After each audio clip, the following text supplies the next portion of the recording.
माता शबरी का वर्णन वाल्मीकि रामायण और रामचरितमानस दोनों में मिलता है। वे भगवान श्रीराम की अनन्य भक्त थी।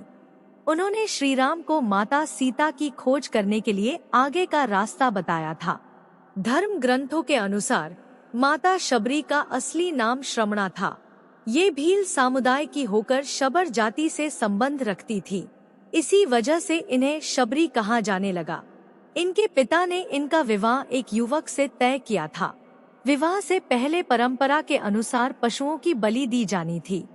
उन पशुओं को देख श्रमणा का हृदय द्रवित हो गया और वे विवाह न करते हुए दंडकारण्य वन में पहुंच गई। यहाँ उन्होंने मातंग ऋषि की सेवा की और उन्हें अपना गुरु बना लिया। ऋषि मातंग ने ही शबरी को श्रीराम की भक्ति करने का आदेश दिया और ये भी कहा कि श्रीराम एक दिन तुमसे मिलने यहीं आएंगे। वनवास के दौरान जब रावण ने देवी सीता का हरण कर लिया तो श्रीराम उन्हें खोजते हुए इधर उधर भटकने लगे। देवी सीता की खोज करते करते एक दिन उनकी भेंट माता शबरी से हुई, जो उनकी ही प्रतीक्षा कर रही थी। माता शबरी श्रीराम के लिए बेर लेकर आई और चकचक कर मीठे बेर उन्हें खिलाए। श्रीराम ने वो बेर बड़े ही प्रेम से खाए। इसके बाद माता शबरी ने ही उन्हें आगे का मार्ग भी बताया। पौराणिक कथाओं के अनुसार शबरी पूर्व जन्म में एक रानी थी। उनका नाम परमहिसी था। एक बार रानी परमहिसी राजा के साथ किसी धार्मिक कार्यक्रम में गईं। वहां उन्होंने ऋषियों का एक समूह देखा जो भगवान की भक्ति में मगन था। रानी परमहिसी का मन भी उन ऋषियों के बीच बैठकर भजन करने को कर रहा था, लेकिन राजा ने उन्हें ऐसा करने से रोक दिया।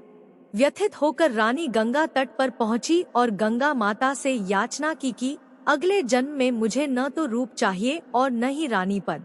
मैं सिर्फ भगवान की भक्ति करना चाहती हूँ। इतना कहकर रानी ने जल समाधि ले ली और अगले जन्म में शबरी के रूप में जन्म लिया। दूसरी एक कथा के अनुसार शबरी अपने पूर्व जन्म में एक अप्सरा थी जो देवराज इंद्र की किसी समारोह में उपस्थित थी। उस सभा में भगवान विष्णु का आगमन हुआ। वह भगवान विष्णु के प्रति अनुरक्त होकर उन्हें अपलक दृष्टि से देखती रह गई। देवराज इस बात से क्षुब्ध हो गए और उसे श्राप दे डाला कि जा तू मनुष्य योनि में जन्म लेकर अधम जाति की स्त्री हो। वही अप्सरा रामावतार में इंद्र के शाप के कारण शबरी हुई तथा अपने भगवत अनुराग के कारण भगवान के दर्शन का सौभाग्य प्राप्त हुआ।